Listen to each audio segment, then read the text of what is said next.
downloading episode 8, the final episode of season 2 of the Woke Mommy Chatter podcast.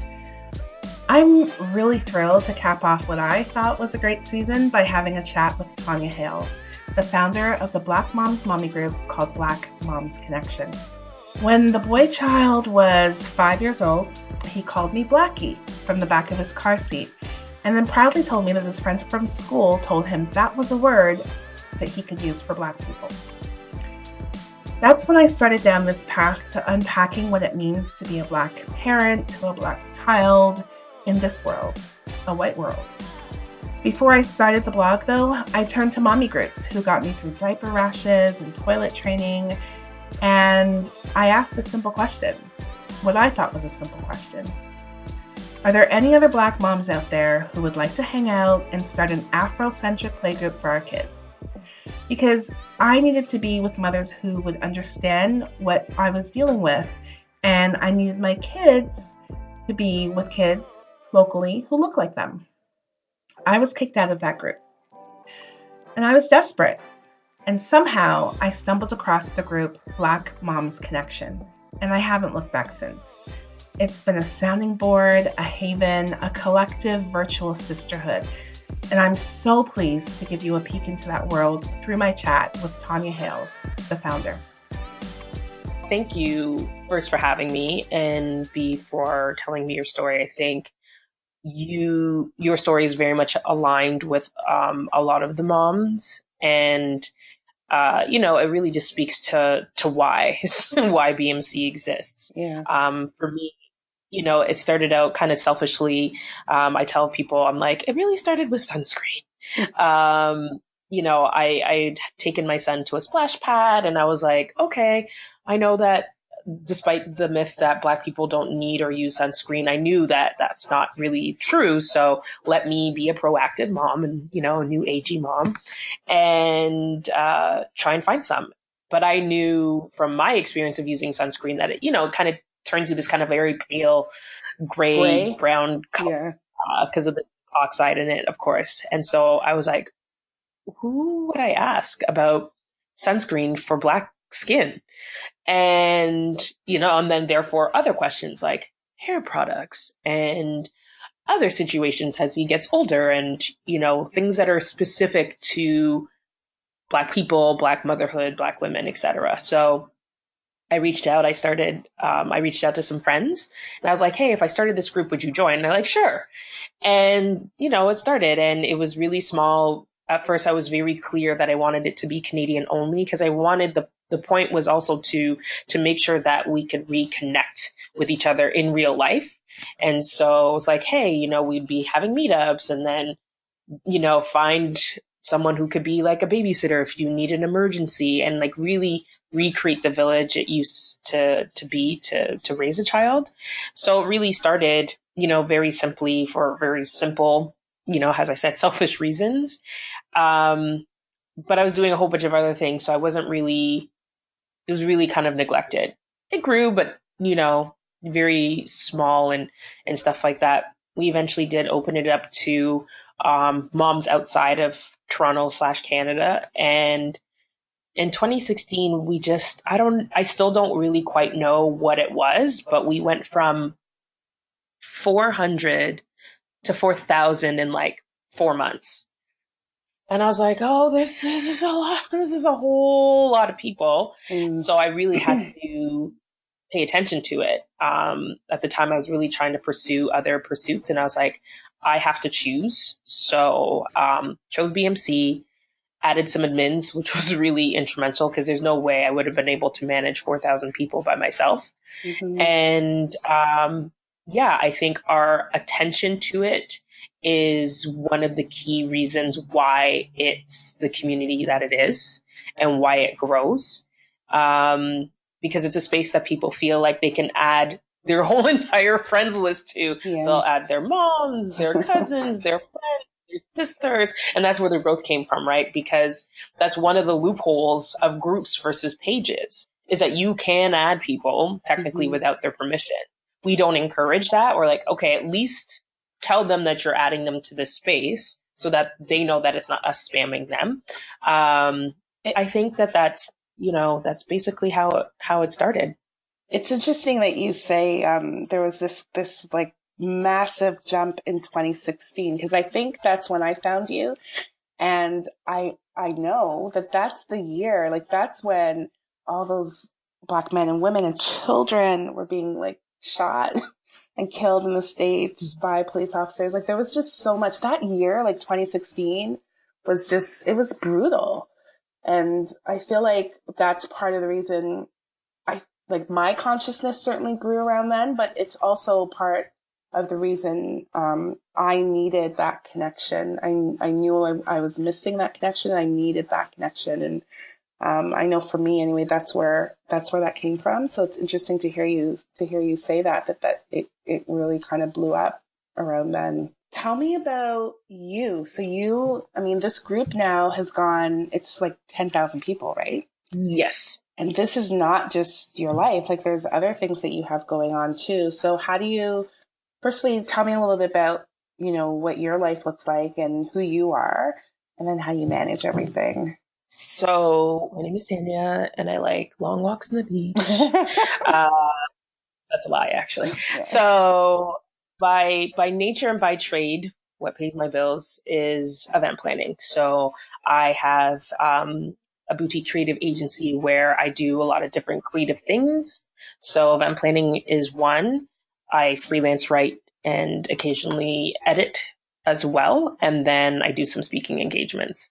So those are the things underneath that kind of creative umbrella. And I've been doing events for almost 15 years now, which is crazy to say.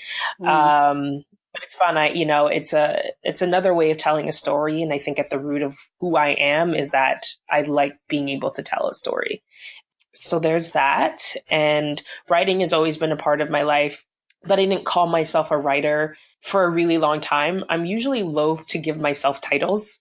I don't want to be those people, like on Instagram, people are like CEO of this company. And I'm like, you're a company of one. You're not a CEO, right? Like, and I think that's really, and people are going to do whatever they need to do for themselves. So this is not throwing shade at those people, although it kind of is. It's more so just that, like, I personally believe that words mean things. So I call myself Chief Creative Officer because I am, right? When I do have employees or other people working with me for my business, I'm the chief creative person. Yeah. And then I'm also a mom of one. He's 5 and he's tall and always hungry now, which is crazy. I thought I had some time before I had to deal with this constant feed me mom thing. But that's me in a nutshell. So so let's talk about BMC. So Black Moms Connection, the acronym is BMC. So you talked about the growth but let's give like people a sense of what it's like. So I would say, as a person who is part of the group, I would say it's unlike any other group I've been in the sense that, I don't know, like the topics just range. Like it's fun. It's just so relevant as a Black woman, as a Black person. Like there's relationship topics and random memes and just all sorts of fun things. But they're also really serious topics that you will not get in other mom groups, or you might get shut down for raising those types of issues. There's politics sometimes. Like how would you describe the essence of the group? Oh gosh, that is a great question. I think it's sisterhood at work. I think it is groundbreaking in some of the discussions that we have. It's not a typical mom's group, right? I mean, we talk about mom things. It's the second word of the title. So of course we're going to talk about vaccination and circumcision, and we're going to talk about what do you pack your kids for lunch and how do you deal with schools and teachers and all that stuff. When we did a survey, a pretty high number of our moms, their kids are 0 to 5. I say 0 because we have pregnant moms who are expecting. So that is the reason why our conversation skews so much towards the early years. We have so many veteran moms who probably sometimes feel out of sorts and that they can't contribute. I'm like, contribute. You've been where these moms are, and you survived it. So let us know how you survived, please and thank you. So, yeah, we have a really wide cross section of types of people. I think we're constantly teaching people. It's a teaching space, that what Blackness is, why some people choose to identify as Black, and what Blackness means to them, how we have to have conversations, how to govern ourselves in accordance to other people who are strangers, how we, that we're not a monolith. The only two things that unite the people in the group, they're Black, they identify as Black, and their mothers. Mm-hmm. And for me, the shade that you are is irrelevant. So if you're a biracial mom, but you identify as Black, then welcome. How you became a mother is also irrelevant. If you adopted, if you're, you gave birth, welcome. So I think it's just really important, that while our end result may be the same, how we got there, it can be drastically different. Mm-hmm. And we have to allow space for that. We have to make sure that it is and remains a safe space for all moms. The moms who are suffering from mental illness, who are dealing with domestic violence, who are LGBTQ, part of that community, who, are biracial, all those things, right? Because those intersections play a role in how they interact with the Black community and how the Black community interacts with them, but also too, like how they raise their children. And I think if there's one thing that's universal to motherhood is that we're all kind of like, help, right? Like there's no book, no handbook on the right way to do things. And we know that at the root of parenthood is this: every decision you do or do not make has a direct impact on your children. And nothing is scarier, because you're like, if I don't make this decision in this particular time, in this particular way, what are the long-term lasting effects that it can have on a whole entire human being? That is a very weightful, heavy responsibility. And not everyone has support, right? Not everyone has their moms, whether it's they're just not living or they're not engaged with their moms or their parents. So I think people sometimes, use BMC as their only means of safety, right? If they're having a problem with, the person that they reproduced with, and, if they're used to putting that on their page, maybe his family is on her friend's page. And so she'll get attacked for, or being seen as, oh, she's, dragging my son through the mud, or my brother or my cousin. So at the very least, BMC is a safe space. And I think that's the thing that I always want people to know and understand. And we'll probably talk about this later about outsiders' views of BMC. Mm-hmm. It's really just about a safe space for Black women to be themselves as women and as mothers.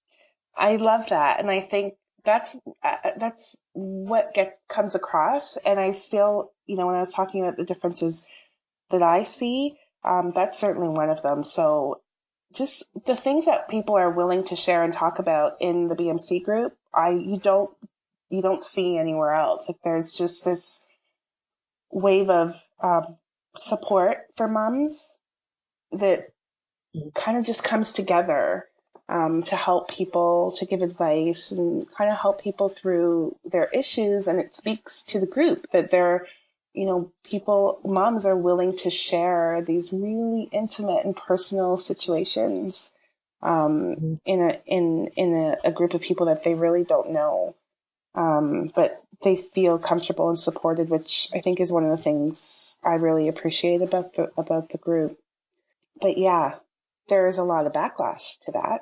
So you've written a couple of pieces about the group, there was a conference last summer, right? And Yep. I think I heard you on CBC talking about it as well. And every time there is like this wave of backlash. So in particular, what I remember is the Today's Parent article and just the streams and streams and streams of comments from people. Why, this is reverse racism. Why is there a group just for Black moms? What if I wanted a white only mom group? Like, what? Two questions. So why do you, I mean, I feel like I know the answer to these questions, but let's ask them. Why do you think there is this backlash? Well, I just lost my train of thought because I got so worked up. But why do you think that there is this backlash to to an affinity group like a Black moms group, and when there isn't for things like moms of kids of autism or moms with sensitive kids or whatever it is, these other groups that kind of people generate to be together when they're experiencing a similar situation? Why is there, this backlash towards Black moms, but not those other groups? So many things. So yes, the backlash is definitely when we get press. Mm-hmm. So last year we had a conference. I know people who know people, which was great. So, we were in CBC, we were in Metro newspaper, some community newspapers as well. So there was a lot, there was a pretty good amount of press. And of course, with that comes you're opening yourselves up to people who probably never knew you existed. And so then it becomes this whole situation of, like you mentioned, reverse racism and X, Y, and Z. Here's what I navigate is, I think the root of it is this idea that Canada is this like utopia. We're multicultural and everyone just tolerates everybody here. And as long as you follow rules and love this country and do it in the way that but a certain group of people expect, then sure, you're fine. We'll eat your food. We'll engage in your culture. But just, mind your P's and Q's. And the problem with that is that people believe that, we fought so hard. We, people of color, specifically Black people, fought so hard for desegregations of schools and equal rights that they see it as, well, you're undoing the work that you fought so hard to undo. So they see it as we're segregating ourselves. And part of the issue too also is that people of color, again, specifically Black people, because there's very, very big differences when we talk about people of color communities and Black communities, because there's a lot of anti-Black racism by people of color, that we're not allowed to have anything for ourselves, because when we congregate, there's a danger. Right. And so, I look at things like the Black Panther Party in the United States of America.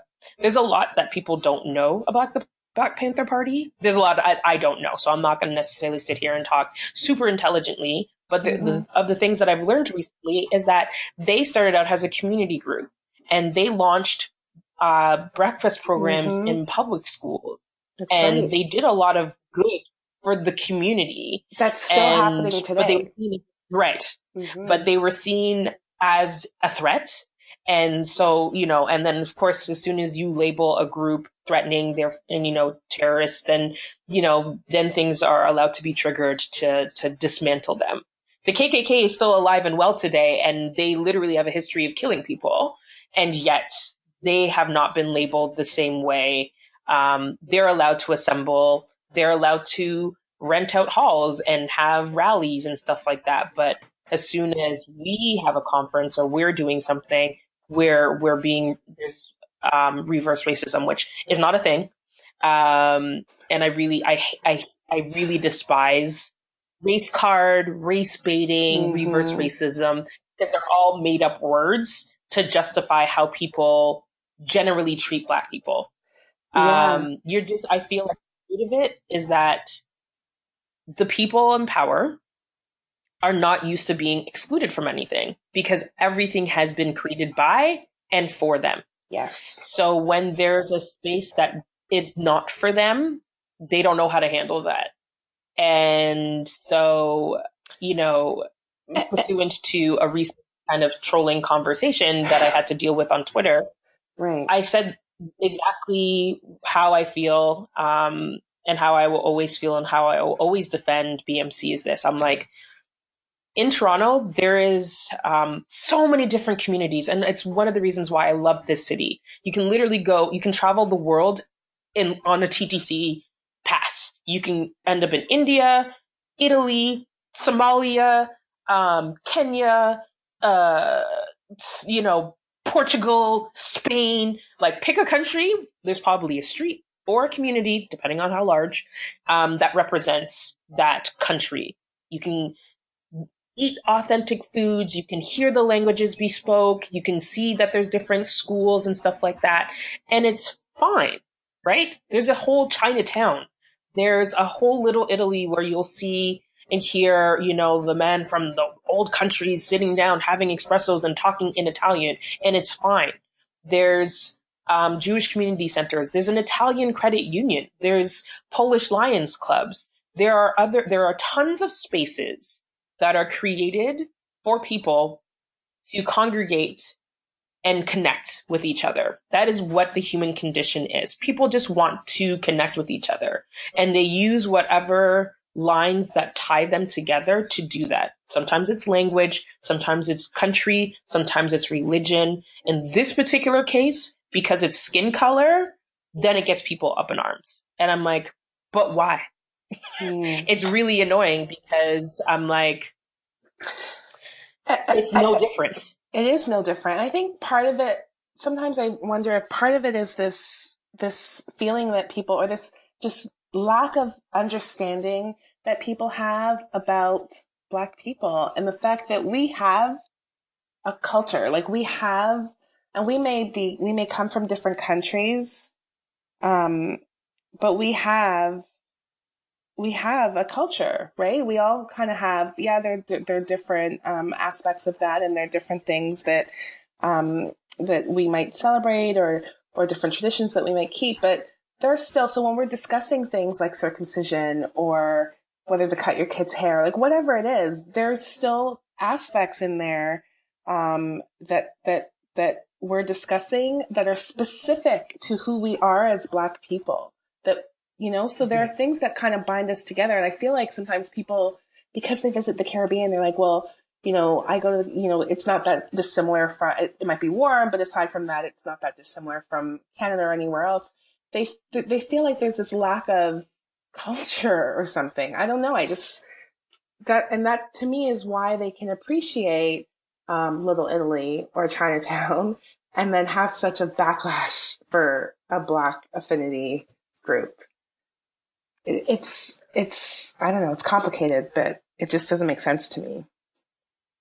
And so, just for context, I'm on Facebook right now as we're chatting, and I just put in mom in Facebook, and there is Mom Squad, Smart Moms Planning Disney. There's 94,000 people in a group that's specifically talking to moms who want to plan a trip to go to Disney. There's Moms and Nandies 48K. Moms in Tech 7.5K, which is amazing, first of all. Mm-hmm. I love that there is a group where moms who are in the tech fields or STEM fields or whatever can talk amongst themselves. That is fantastic, right?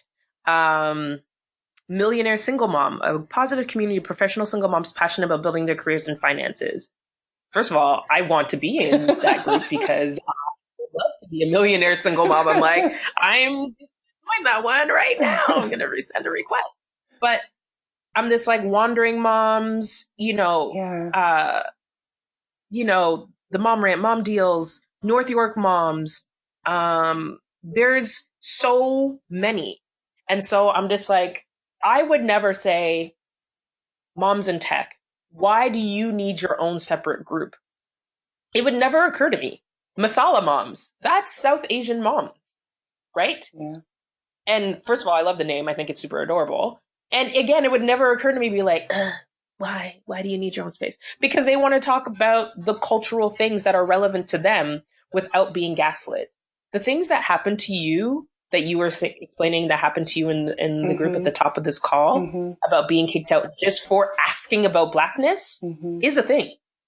Oh, you're just being paranoid. You're being racist.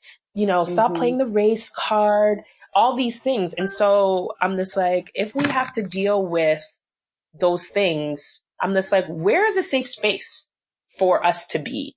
Exactly. Right? It is hard being a woman online. It is hard being a Black woman online. You put those two things together and like, it's doubly hard to be a Black woman in an online space. And so, and at large, right? Where prying eyes in public can watch and see what you're doing. And so here where we can talk about everything under the sun, and know that we're not being judged in the same way, because judgment still happens even though it shouldn't.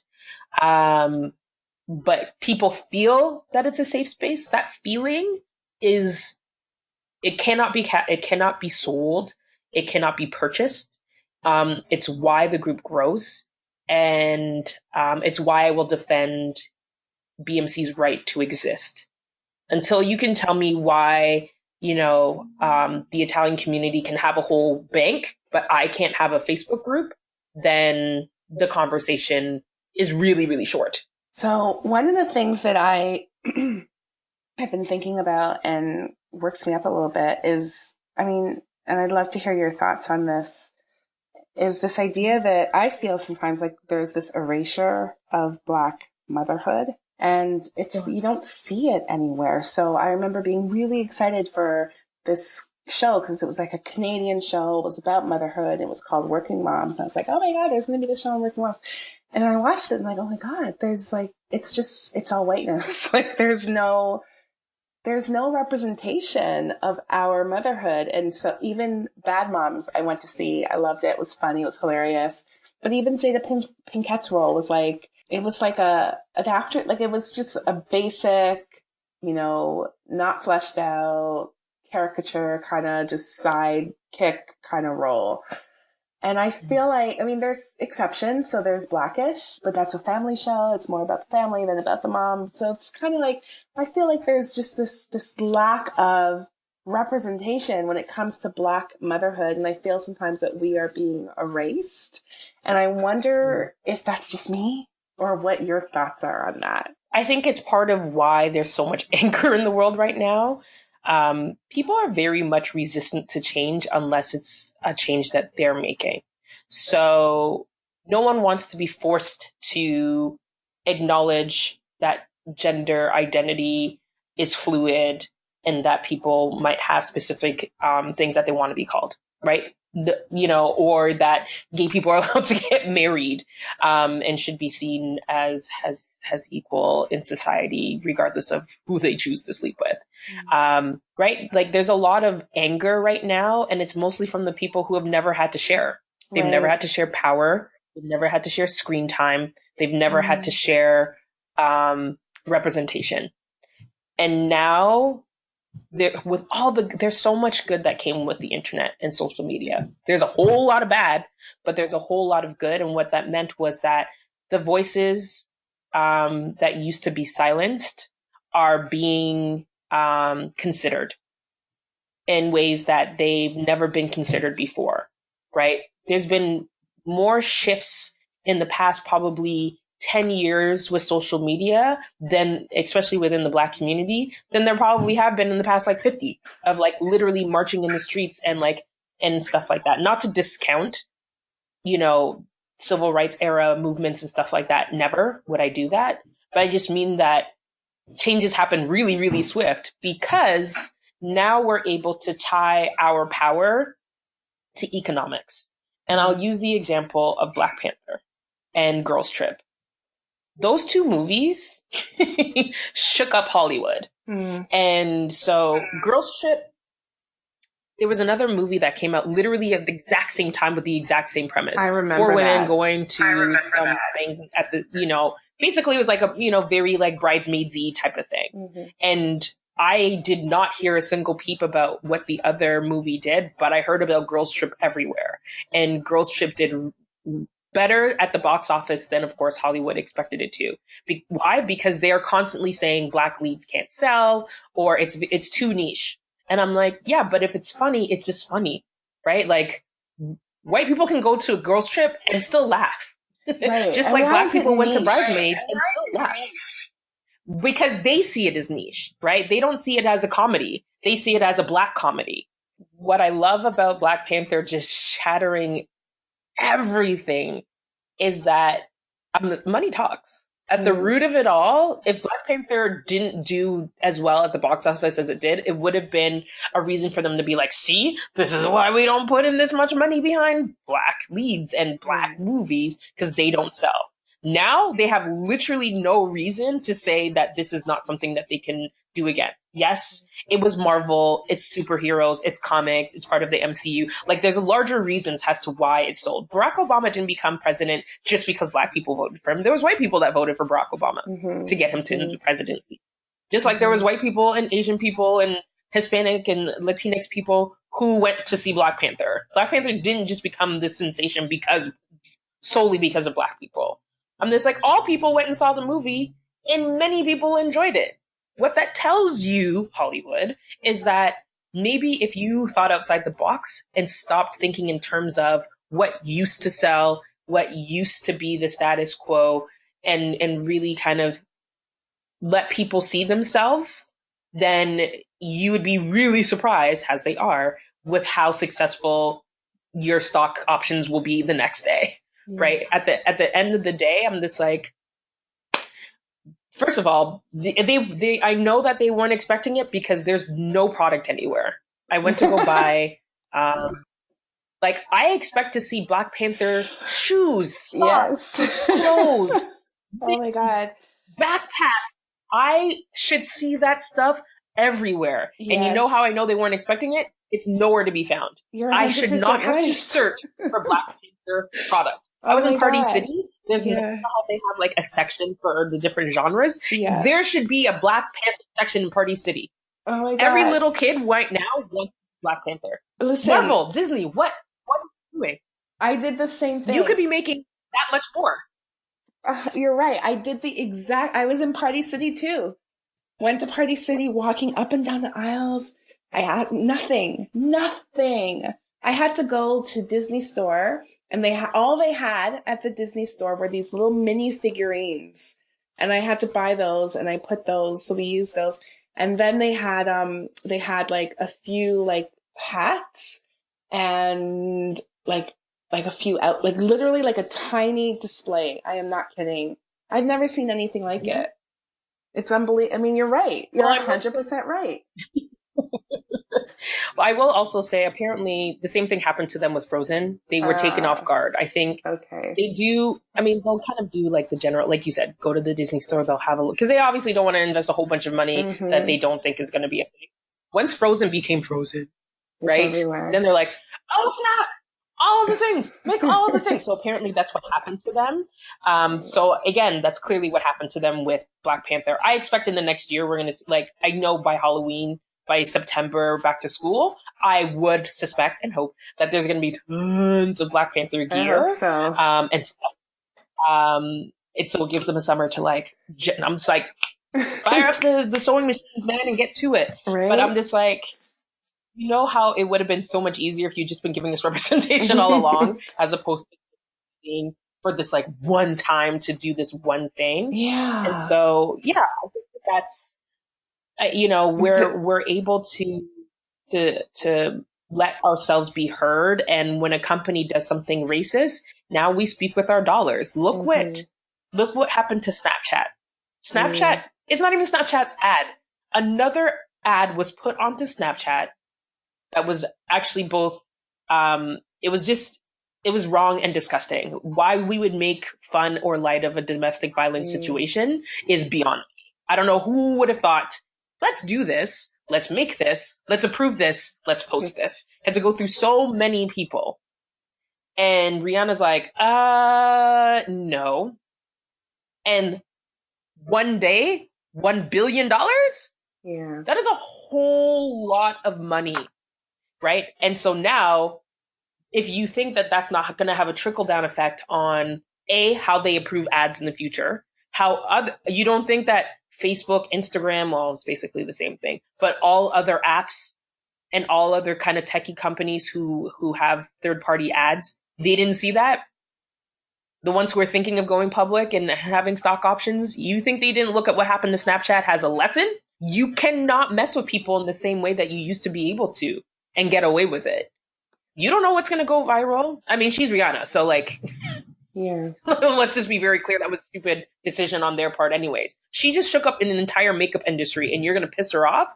Clearly you have no Black people in any level of your decision-making process. So been like, I don't know if you want to get on Rihanna's bad side. She's Bayesian and a badass, and no. And you learned. Snapchat lost $1 billion based off of somebody else's product. It wasn't even their own product.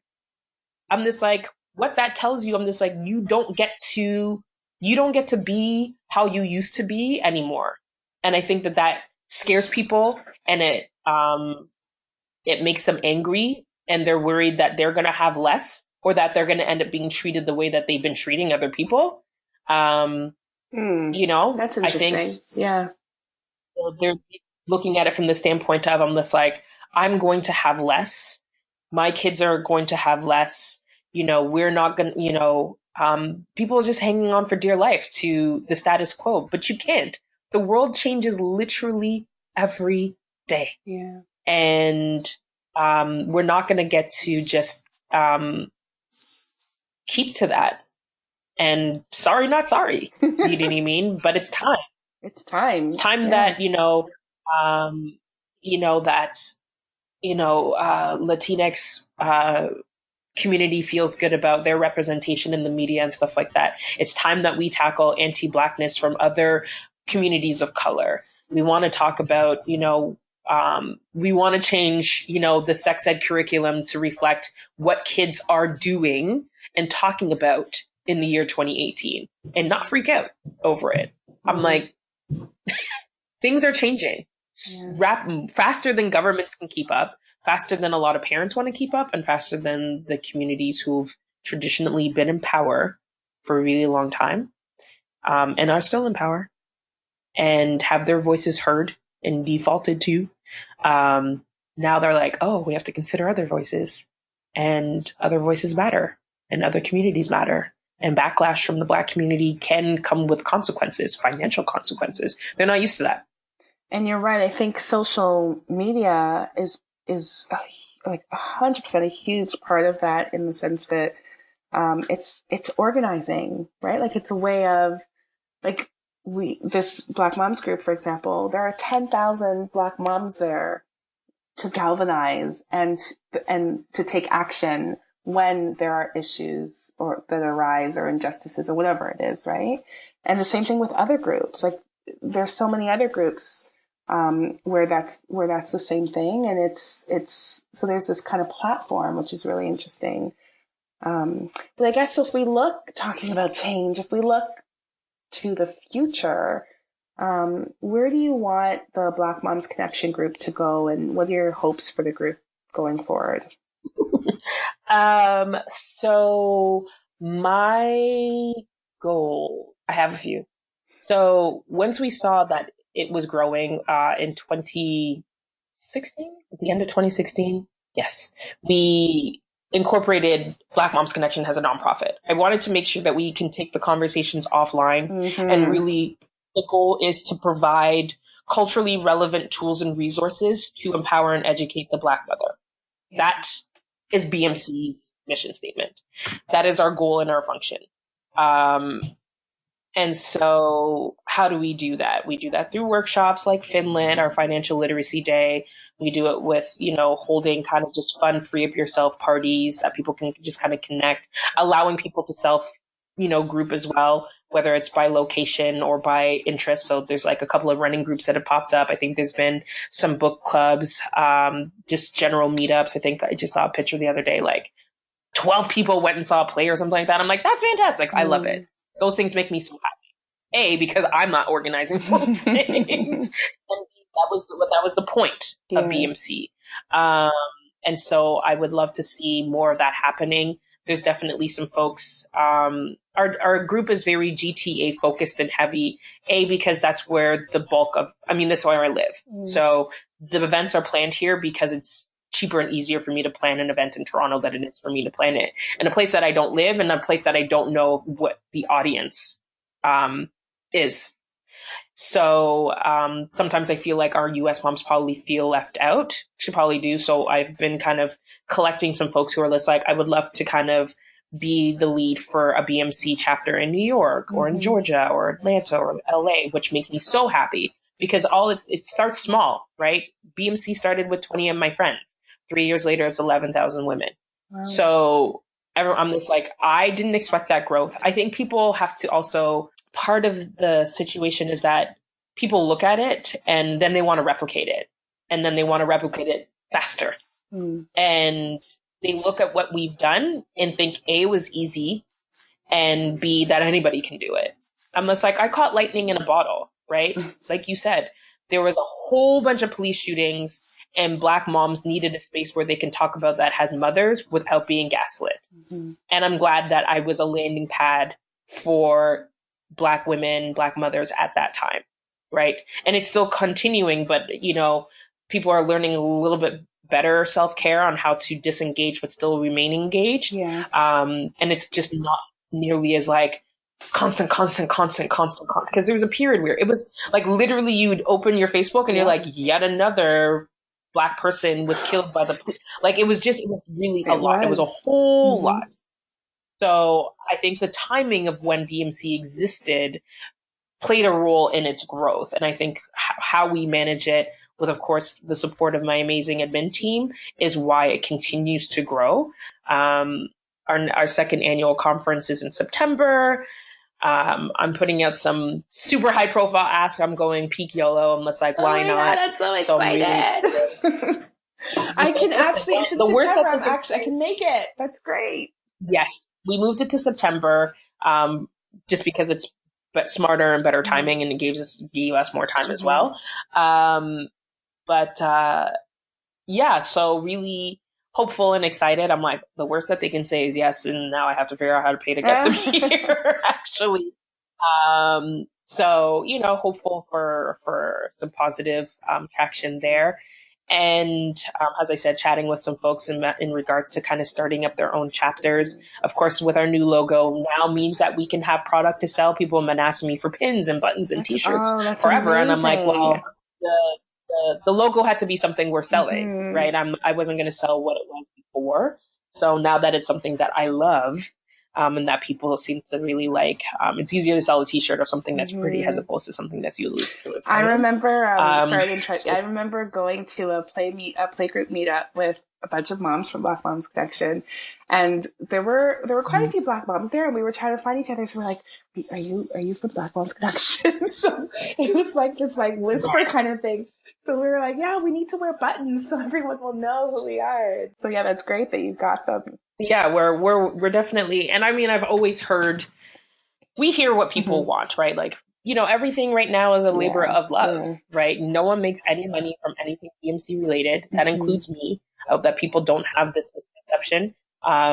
Legally, as far as I know, I have to check with my accountant, but legally, board members of nonprofit organizations cannot financially benefit from their positions, meaning all the time that I spend planning BMC conference, I cannot get paid for at all. So there's never going to be a point where BMC puts money in my pockets. My goal is to build out our board, go after some grants, find an executive director, and then basically I'm the mascot for BMC, but BMC is not taking up such a big chunk of my time. Live your life. I want to be the first thing that people kind of think about when they're looking for any sort of answers to their questions when it comes to Black motherhood. The definitive go-to source for those kind of situations. And, we'll see how it goes. So quickly before we go, do you have, what's like your one, I guess, most endearing, most inspirational thing that happened in the BMC group? I think the one endearing story that I love sharing is the virtual baby shower. So we had a mom, so one day she, posts a picture of her cupcakes like, oh, my baby shower's tomorrow. Great, yay, right? And then the next day she's just like, guys, no one showed up. And we're all like, wait, what? Like, how does that, what do you mean no one showed up? Like, how does that even happen? The idea that and she was young, I think, at the time, early 20s, like young 20s. I think people were just kind of like, wow, what? So someone just organically was just like, hey, do you have a registry? I'd like to send you something. And then someone else chimed in, and then it just snowballed in a tsunami of love and support. And she's just like, I don't think she even really had a registry. And then of course, because we have so many Canadian moms, we're just like, okay, well, make one on Target and make one on Amazon. So like it's things that are, worldwide and kind of universal. And as I'm seeing this, I'm like, wow, like this is what I wanted BMC to be. This is sisterhood at work. And so what we decided to do was set up a virtual shower. So she is in the US and we are here in Toronto. And also there was a time zone difference as well. And I'm like, don't open anything. We're going to assemble at this time, and you're going to open these boxes and we're going to have a shower. So get your like baby, like all the stuff that you have from your shower, your sash, your little hat, your little whatever. We're going to like measure your belly, all the things that you get to do at a baby shower. We tried as much to do. And it was probably the most heartwarming, emotionally satisfying thing that I've ever been a part of. I've been a part of a lot of events in my life and seen a lot of love, do a lot of weddings. But that was probably one of the highlights of anything that I've been a part of. And, her getting that from us and the fact that she'll check in every so often and, because we kind of all adopted her like a little sister. And seeing how well she's doing and how well her child is doing, I'm like, that's what it's all about. That could have completely changed the trajectory of the rest of her pregnancy and how she parents. It was not just about the gifts. It was about the sisterhood and the support and the care and the love. And I will always cherish that BMC showing me just what it can truly be and what it's made of.